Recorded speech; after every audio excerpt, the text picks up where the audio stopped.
That didn't stop officers from putting the 11-year-old in handcuffs, placing him in the back of the squad car, and hauling him off.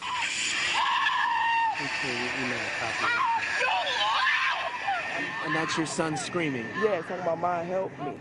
The next day, all charges were dismissed. Taye and his mother are now pursuing legal action against DPD, accusing officers of using excessive force. I had a panic attack because they kept trying to accuse me of something I didn't do. They kept trying to make me tell on myself and to talk about, like, I told them I didn't do it. You're welcome. What is I'm under arrest for? Hey, you want to help me, or? Yes. What is I'm under arrest for? Hey. Just relax, dude. Hold on, bud. What is I'm under arrest for? Just what relax. Dude, look, if you resist, it's going to be a problem. Stop resisting and you're going to be a problem. Just relax. What is I'm under arrest for? No, you're going to have to do it. No, I'm going to. Just relax, dude. What's he do? What did I do? Yeah, that's handling, and he's been having people buy shit for him over in the Walgreens. Relax, just dude. Relax.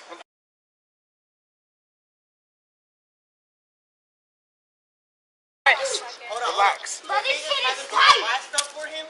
Why did you gotta get this for? Here. His feet. Alright, let me up, bud. We max for certain child. We max for certain child. Just hold on. Yeah, I know. Let's just slow it down. I know. I'm hurting right now. I can't fucking breathe, bro. Okay. So what's going on with you? My daughter and son came home saying that this man grabbed him and choked him. I came around her and asked him, I said, why did you put your hands on my son?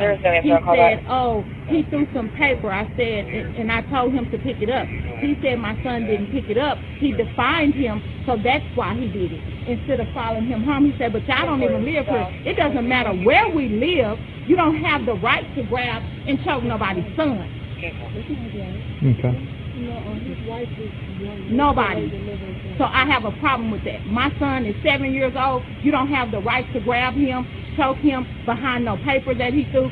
What you should have done, because we have been living here for years, so you know that my house is a door in between yours. You could have came to me. Don't put your hands on my son. All right. Well, why don't you teach your son not to litter? I didn't. He can't prove to me that my son littered. But it doesn't matter if he did or didn't. It doesn't give him the right to put his hands on it. Why not? Because he don't. It don't. What you mean? I'm just asking. Because it don't. Huh? He don't. He's not his parent. He's not his parent. Okay. Why are you yelling at me? Because why would you ask me? Why don't I teach him? You don't know what I teach him. Okay. And you don't. Your kids don't mean that they go by your rules when they're not in your Why are you yelling at me? Because you just pissed me off telling me what I teach my kids and what I don't. If you keep yelling at me, you're going to piss me off and I'm going to take you to jail. Okay. Okay. You're under arrest. Get over here! Get over here now!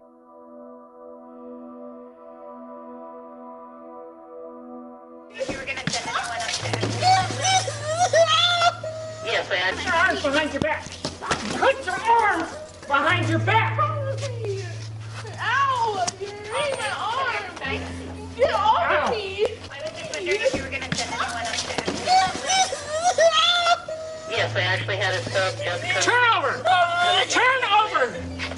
Do not resist! Do not resist! Stop resisting! Get off me. Ow! Stop resisting! Please stop resisting. Stop resisting! Just stop, man.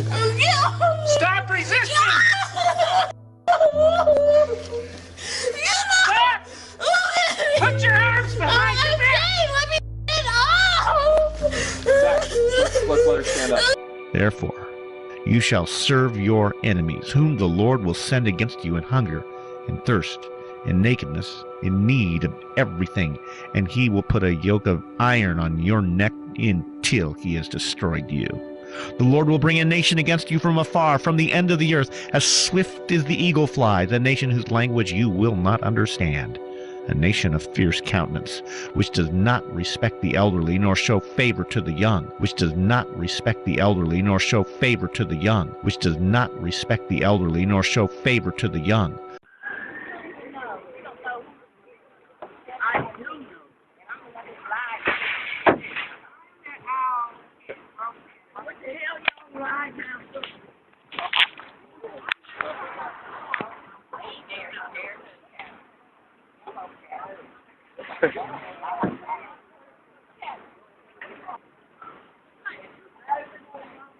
Man, if you don't get up there closer, man, go. Let's get footage, man. You bullshit, man. Y'all get real footage with this shit.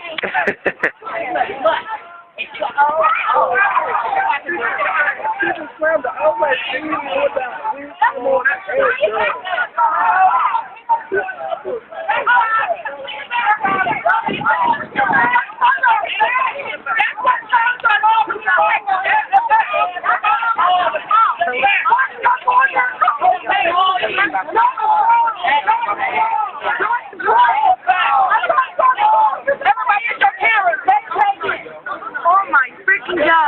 which does not respect the elderly nor show favor to the young. Police brutality at its finest right here.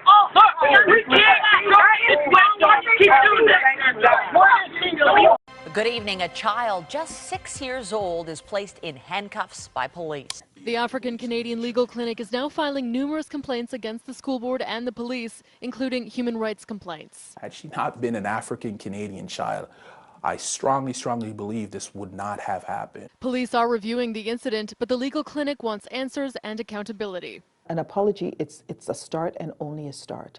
But I think all that are involved must account for these actions, this abusive action. The child's mother says her daughter is now traumatized and is scared of police, and she has moved her to a different school. Oh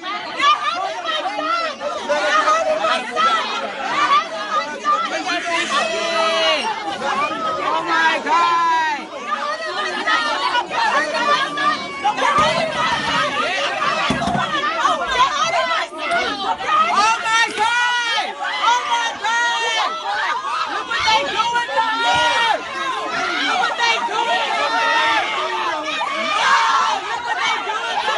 Investigators say the 6-year-old and an 8-year-old were both taken into custody yesterday on unrelated charges. Now, Orlando police are launching an internal investigation. The department's policy states that in order to arrest a child under the age of 12, you must have a watch commander's approval. And police tell us that did not happen in this case. I turn my TV with this remote. Kaya Roll is like most little girls. She loves pink and has a cheery outlook on life. Come sit down. But after what her grandmother says happened on Thursday, the bubbly 6-year-old has little room to focus on school after she got a call from a school resource officer saying Kaya was arrested. They say, what do you mean she was arrested? Say there was an incident and she kicked somebody and she's being charged and she's on her way. The first grader handcuffed and carted off, where the grandmother says she was fingerprinted and even had a mugshot taken. No 6-year-old child should be able to tell somebody that they had handcuffs on them and they were riding in the back of a police car and taken to a juvenile detention center to be fingerprinted, mugshot. Kaya equally as upset. Don't cry. No, I'm good. But happy to be home. I felt sad that my grandma was sad. And I really missed her. Get out! Stop resisting! Stop resisting! Get off of him! There's a kid! Stop resisting! Get out! Stop resisting! Get out! Can you get off of him? Stop It's a resisting! What about me? kid! It's a kid! Get the ground! It's a fucking kid! It's a goddamn kid!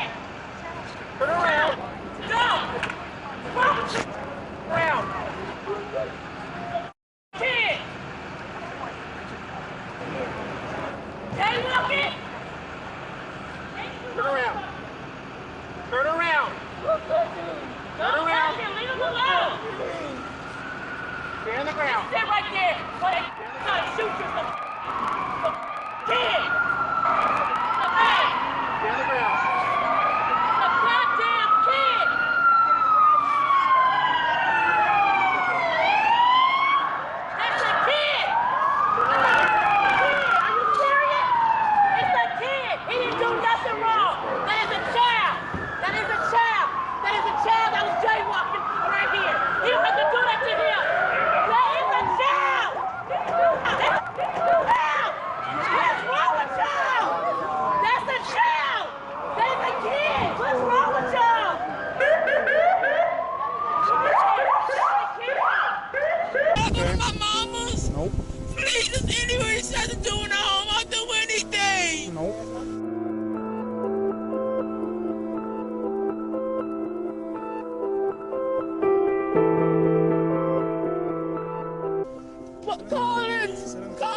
my God!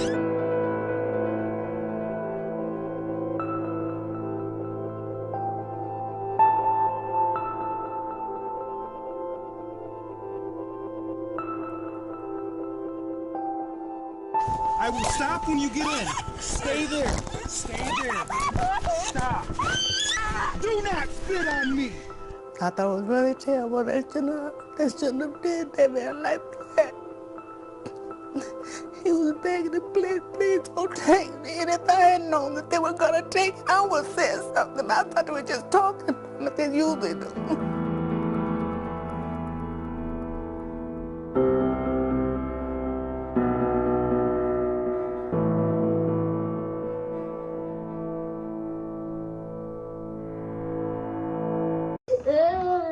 I don't want to go to the police car. You don't want to? No, please. You have to. No, please. Okay, she's gonna have to come with us now. Okay, Kai. You Stand gotta up. go with them, baby girl. Stand up. Okay, come over here. What are those for? It's for you. Keep your hands, okay? Come over here, honey. It's not gonna hurt. No! Okay, No, I don't want to come on! No! I don't want to go to the police car. You don't want to? No, please! You have to. No, please! Give me a second chance! No! Please! Please! Please! A nation of fierce countenance, which does not respect the elderly nor show favor to the young. There are new accusations that police used excessive force. This time it is a St. Paul officer accused of being too rough with a 15-year-old boy. The arrest was captured on cell phone video. It happened Sunday afternoon at Ryan Park in the Frogtown neighborhood. That is where members of a nearby church held their annual picnic. You can see an officer restraining a boy who's on the ground and a small crowd around them yelling. Put his hands behind his back. Alex Weston not only witnessed the arrest of the 15-year-old boy, he pulled out his cell phone and recorded video. Well, as soon as I was close, I recognized him. He's a member of our church. He's someone I know. He's someone my kids have played with. You know, a good kid. Weston says when the 11-year-old brother of the teenager got into a fight with some other children at the picnic, someone called the police. Several church members told Weston they heard the police officer insult the two boys' mother by calling her overweight and accusing her of being a bad parent. They say that's when the 15-year-old spoke up in his mother's defense. He was calling her fat and he was being disrespectful, and I told him don't say that to her. They were insisting that the boy who was being arrested had done nothing, that the boy had started shouting at the police officer after the police officer insulted his mother in a very rude and profanity-laced way, and that for that the officer grabbed the boy and threw him to the ground. The student tells me he got into a fight with another student because that kid wouldn't give him back his prescription sports goggles. J.C. Hughes is suspended today due to that fight, but it's what happened afterwards that has him speaking out. 2 Round Rock school resource officers were called by an administrator to help break up the fight. In this cell phone video shot by another student, you see the officers trying to calm Hughes down. But when the 14-year-old puts his hand on one of the officers, the cop grabs him by the throat and takes him to the floor. I was mad because he kept pushing me and touching me, and I wasn't like physically doing anything to him either.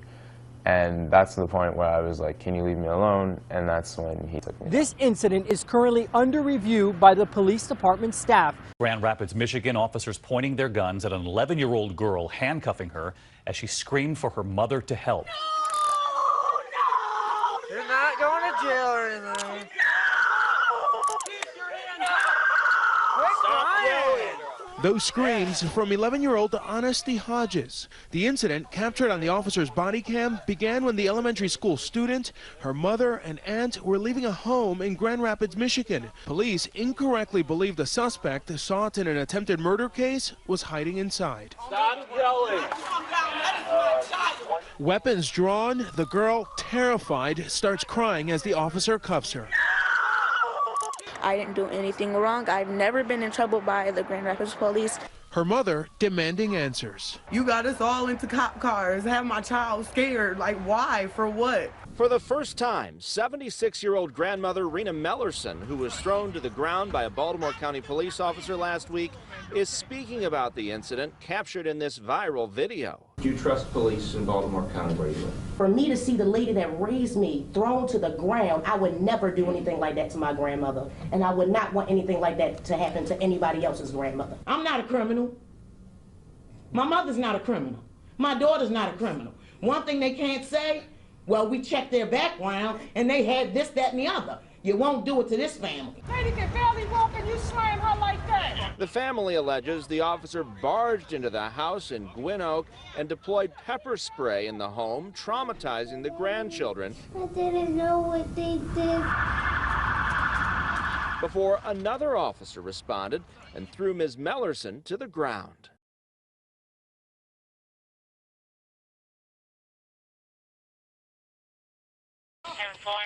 Chatsworth, we're 10-4. I'm out with them.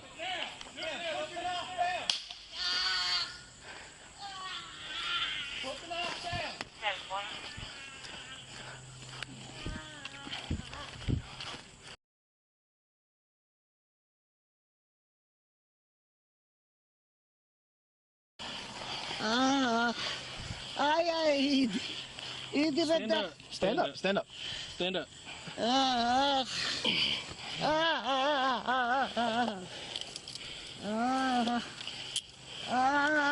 Stop.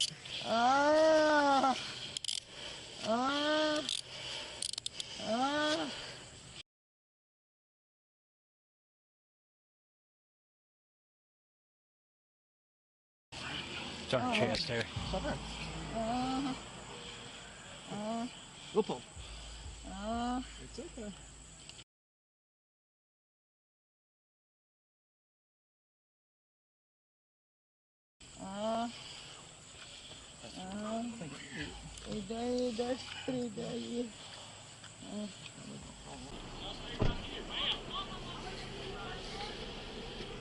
Ma'am, you're going to have to get in there. Wait, un momento. You're going to have to get in here. Once you get in here, you can talk to them, okay? Yes, ma'am. تعي لهون. شو مخليني اجرب؟ لا تخافي، هي اجراء قانوني. هسه احنا بنروح لعندك على الفرع هون. What do you want? Hey, ma'am. We'll take her to jail. You need to ask her politely to just sit in the... Yeah, she will, but please, she's an old lady. Oh, I get it, but you can't have knives.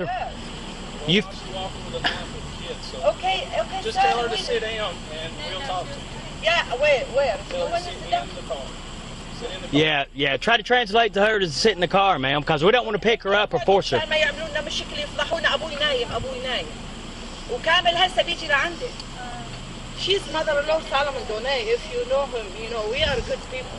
Please. Give him high. Okay. Let's sit over here. I'm scared for her. She have a heart problem. Please. I am suggesting to you that the failure to talk about race, the failure to talk about racism and inequality on the basis of color, feeds the denial that is already far too prevalent among the white community. And having been white all of my life, I've been surrounded by that denial for a very long time.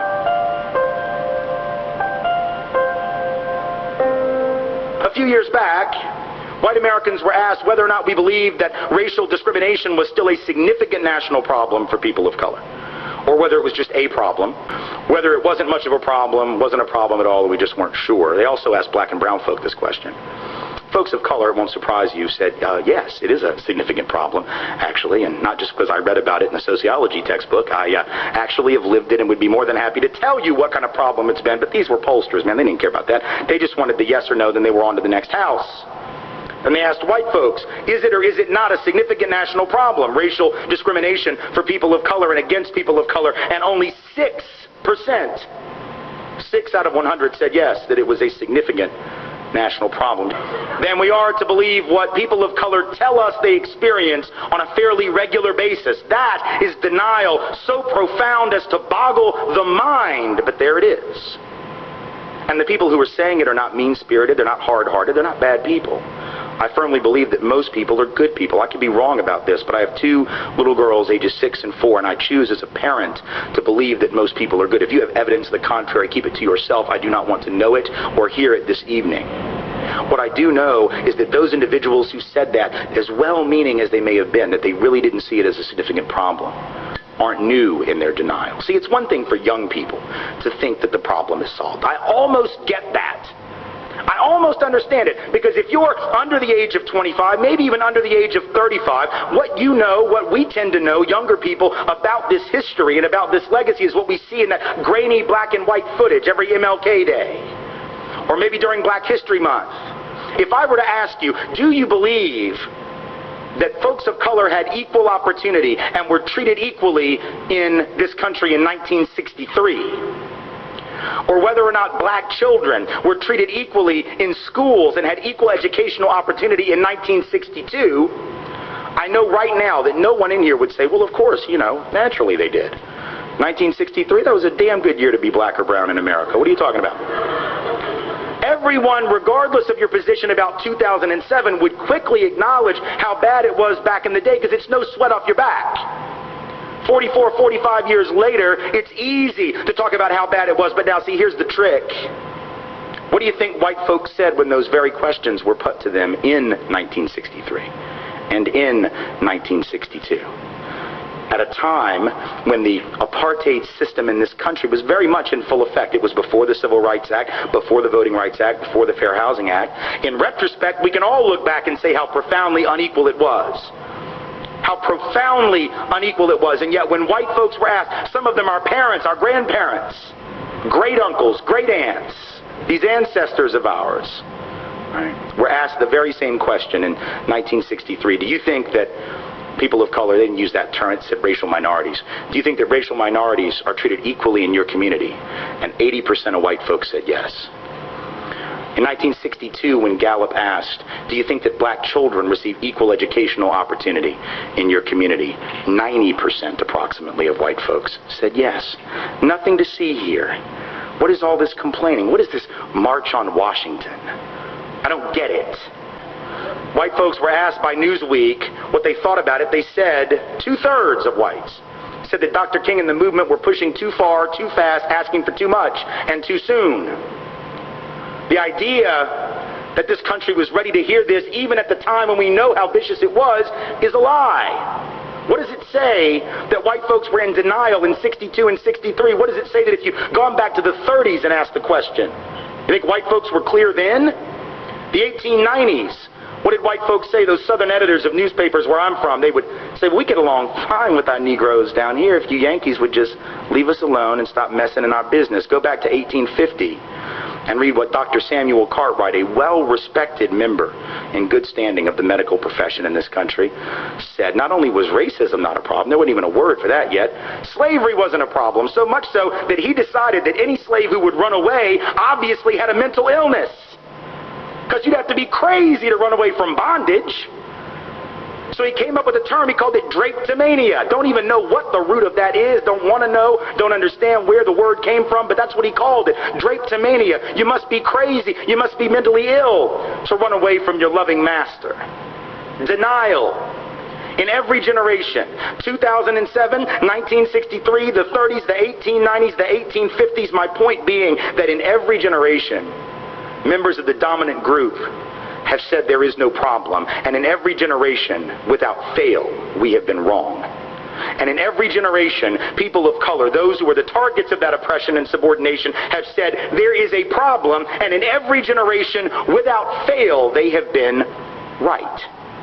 So the question for us today is, what are the odds, honestly, that people of color who have never gotten it wrong have suddenly lost their frickin' minds and have suddenly become unable to see truth and to separate it from fiction? And counter to that, what are the odds that white folks who have never gotten it right yet have suddenly become highly, highly perceptive? The odds are pretty long. And again, it's not because white folks are insensitive or hard-hearted, let alone stupid, but it is that those of us who are white have the luxury of not knowing black and brown truth. We don't know because we don't have to know. We are not tested on it. If I don't know what people of color experience, what happens to me in this country? Virtually nothing. That is an advantage. It may or may not have material consequences. A lot of privilege isn't about material acquisition, so please know this. When I talk about white privilege, I don't even mean money necessarily. For some, it definitely translates to that. For some, it has certainly meant that. But even for those white folks who don't have that money, white privilege is real at the psychological level.